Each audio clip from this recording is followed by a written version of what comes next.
आज तक सरकारें बहुत बनती आई हैं, लेकिन उन सरकारों में कभी भी आम आदमी की हिस्सेदारी नहीं हुई है। बिल्कुल निश्चित तौर पर मैंने कहा है कि भिवानी के साथ साथ पूरे हरियाणा प्रदेश के अंदर भारतीय कमेरा वर्ग पार्टी मजबूत बनेगी। दोस्तों बहुत बहुत स्वागत है भिवानी न्यूज़ 24 पे। मैं आपका साथी सुनील चौहान एक और नई अपडेट में आपके सामने हाजिर हूँ। इसमें भिवानी में नया बस स्टैंड के ऊपर मौजूद हैं और जैसा कि आप देख पा रहे हो पीछे बैनर के अंदर की भारतीय कमेरा वर्ग पार्टी और डॉक्टर शालिनी को आप देख पा रहे हो। साथ ही साथ हमारे साथ जो हैं प्रोफेसर महेश कुमार जी जो कि राष्ट्रीय अध्यक्ष हैं राष्ट्रीय कमेरा पार्टी के। तो सर बहुत बहुत स्वागत है आपका भिवानी पहुंचने पर। बहुत बहुत धन्यवाद सर। आज भारतीय कमेरा वर्ग पार्टी ने अपने संगठन का विस्तार किया है और बहुत ही सम्मानित डॉक्टर शालिनी जो दर्शन डेंटल क्लिनिक की संचालक है और जिन्होंने पूर्व के अंदर नगर परिषद का चुनाव बड़े दमदारी से लड़ा और गरीब कमेरे की आवाज़ बड़े दमदार तरीके से शासन और प्रशासन के सामने उठाती हैं, उनको भारतीय कमेरा वर्ग पार्टी ने अपना प्रदेश का महासचिव नियुक्त किया है। और मैं डॉक्टर शालिनी को इस बात के लिए विशेष बधाई भी देता हूं। और अब भारतीय कमेरा वर्ग पार्टी भिवानी के साथ साथ पूरे प्रदेश के अंदर महिलाओं को, शोषितों को, गरीबों को जोड़ने का काम करेगी और मजबूत पार्टी बनकर के उभरेगी। जी, डॉक्टर शालिनी के पार्टी के साथ जुड़ने से कितना बड़ा फायदा पार्टी को होने वाला है? बिल्कुल निश्चित तौर पर मैंने कहा है कि भिवानी के साथ साथ पूरे हरियाणा प्रदेश के अंदर भारतीय कमेरा वर्ग पार्टी मजबूत बनेगी, क्योंकि जो निष्ठावान, ईमानदार और जो डॉक्टर एक बहुत बड़ा नाम होता है। एक डॉक्टर की से लोगों का एक अलग से लगाव होता है और फिर वो डॉक्टर अगर गरीबों की आवाज़ भी बन करके अगर आगे निकलता है तो जो लोग हैं, गरीब हैं, जो वंचित हैं, पिछड़ा है, दलित है, वो आदर सम्मान भी बहुत डॉक्टर्स को, प्रोफेसर को, इन लोगों को देते हैं। और अगर उनकी बात भी वो खुल के करने लग जाएं तो और ज़्यादा उनकी चाहत हो जाती है। तो डॉक्टर शालिनी के आने से अब ज़्यादा से ज़्यादा गरीब, वंचित लोग, दुखी लोग पार्टी के अंदर जुड़ेंगे।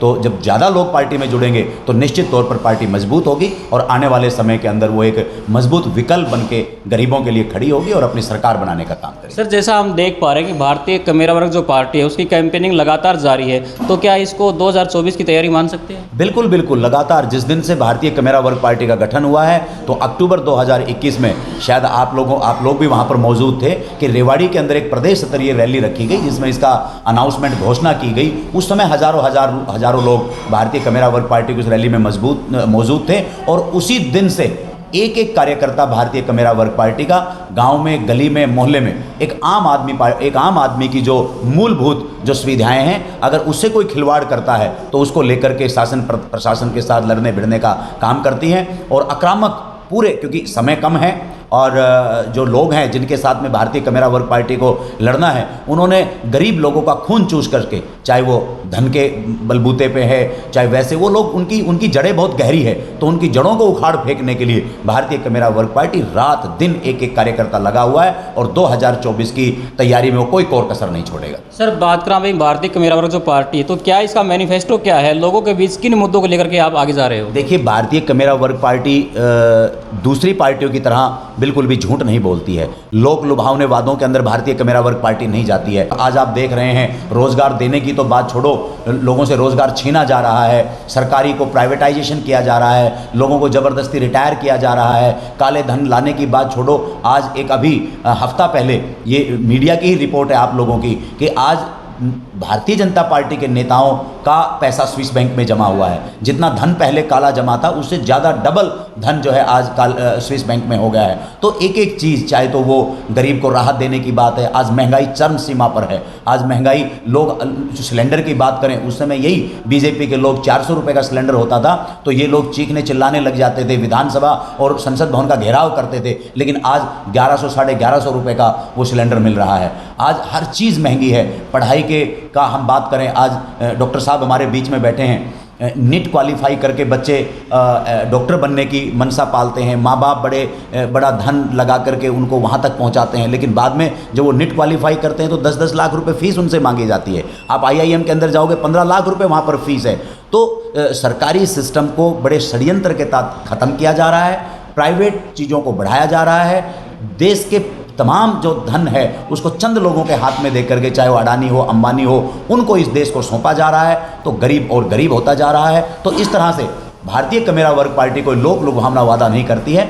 सीधा सा जो एक आम जनता से जुड़ी हुई जो चीज़ें होनी चाहिए, जो भारत का संविधान कहता है कि सबको समान शिक्षा मिले, सबको एक जैसा इलाज मिले, हर घर में एक रोजगार हो, ताकि उसका घर अपने बलबूते पे एक सम्मान और स्वाभिमान की ज़िंदगी जी सके।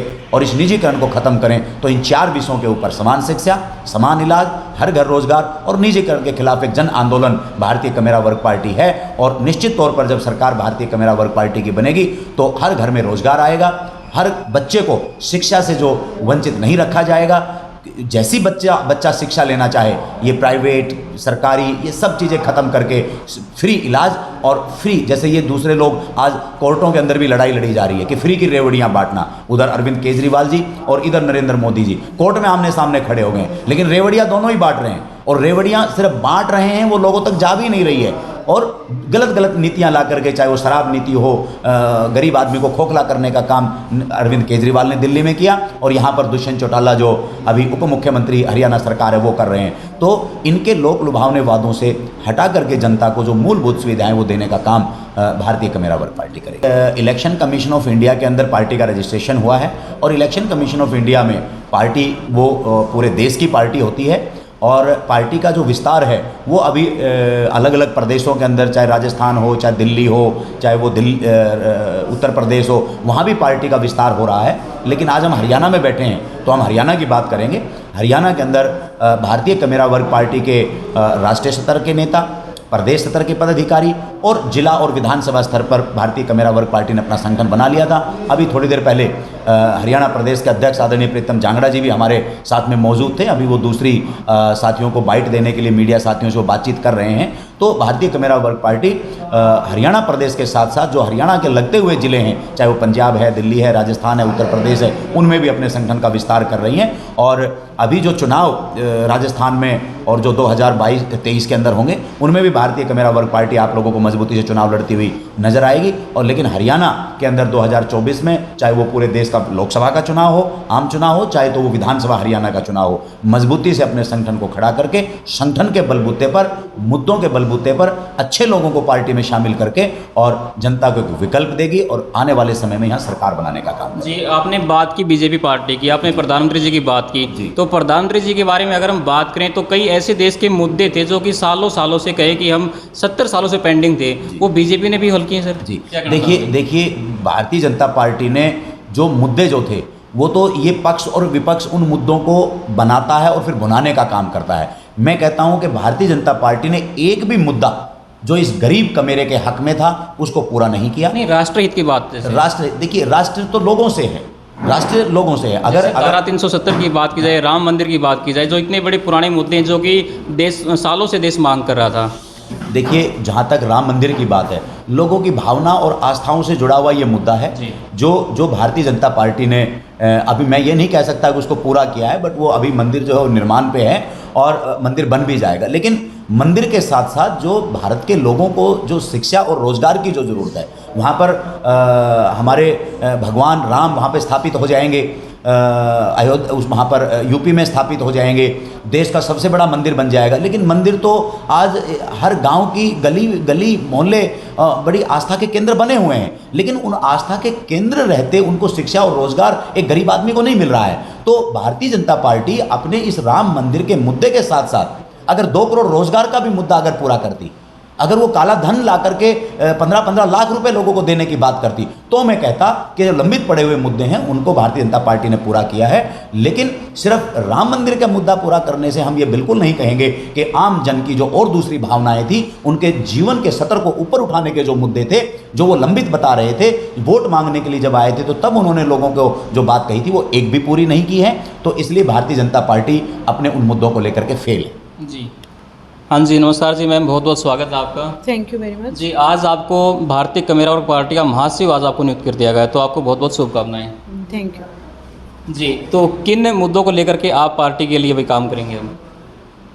देखिए, भारतीय कमेरा वर्ग पार्टी का जो मेन मुद्दा है वो यही है जो हर आम आदमी का है। आज तक सरकारें बहुत बनती आई हैं, लेकिन उन सरकारों में कभी भी आम आदमी की हिस्सेदारी नहीं हुई है।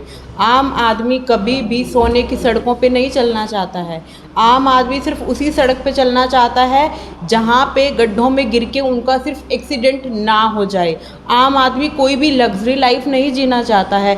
वो यही चाहता है कि जो अब कहते हैं कि सबका साथ और सबका विकास। तो सबका विकास कैसे होगा? आम आदमी का विकास कैसे होगा? देश का विकास कैसे होगा? आप बताओ, देश का विकास कैसे होगा? देश का विकास जब होगा जब एक आदमी को जो भी मॉरल जो है वो उनके पूरे होंगे। कैसे? अगर एक बच्चा पैदा होता है तो उसे क्या चाहिए? अच्छी शिक्षा चाहिए, अच्छा हेल्थ चाहिए, अच्छा स्वास्थ्य चाहिए, तभी तो ही वो एक नैतिक इंसान बनेगा, तभी तो वो एक अच्छा नागरिक बनेगा, तभी तो देश का विकास होगा।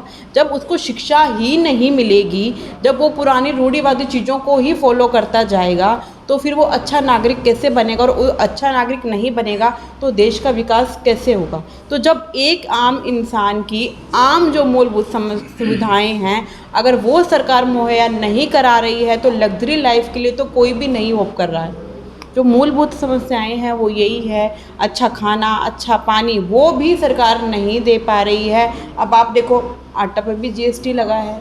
अब पीछे एक वो भी आया था कि बेटा सूखी रोटी क्यों खा रहे हो, चलो हम जीएसटी लगा देते हैं। रोटी के ऊपर जीएसटी लग गई है तो रोटी भी अब सोच समझ के खानी पड़ेगी। आप खाना नहीं खा सकते हो। मैम अगर बात करें पिछड़ा वर्ग की या जो गांव में रहते हैं वो कौन सा आटा लेके आते हैं थैली वाला? वो तो भी गाँव के अंदर भी गेहूँ है तब पिसवाते हैं गाँव में। वहाँ जीएसटी का तो काम ही नहीं है। नहीं, वहाँ जीएसटी का काम नहीं है, लेकिन आप ये देखो अब जब पीछे बारिश हुई है कितने लोगों की फसलें खराब हुई हैं, उनको तो कोई मुआवजा नहीं मिलता है। वो जो लोगों ने अपनी जो धन संपत्ति उस फसल में लगाई है उसके बाद उनका लॉस हुआ है, उसके लिए भी तो सरकार को सोचना चाहिए। सरकार ने किसान के बारे में कब सोचा? सरकार ने तो काले कानून लागू किए कि सरकार जो अनाज देगा वो जाके पैक होगा, वो जो बोरियों में बटेगा, वो जो बोरियों पे भी तो जीएसटी लगा है।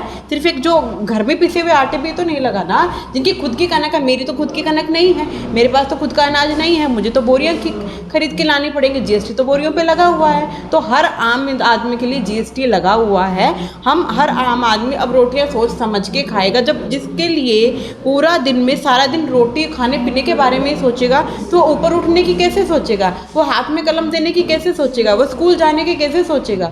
जब आम आदमी की जो समस्याएं हैं कि उन्हें अच्छी शिक्षा मिलनी चाहिए, समान शिक्षा मिलनी चाहिए। अगर आप अपने बच्चे को ये चाहते हो कि प्राइवेटाइजेशन में अगर आप उसको आगे बढ़ाना चाहते हो तो आप प्राइवेट स्कूलों में पढ़ाओगे, अच्छे स्कूलों में पढ़ाओगे, लेकिन कोरोना काल में तो सबके रोजगार छीन लिए गए हैं। वैसे ही लोग इतने गरीब हो गए हैं तो आपके पास इतना धन कहाँ से आएगा कि आप प्राइवेट लोगों को प्राइवेट स्कूल में अपने बच्चे पढ़ाओगे और बिना रोजगार के फिर आप प्राइवेटाइजेशन के लिए अपने बच्चों को कैसे तैयार करोगे?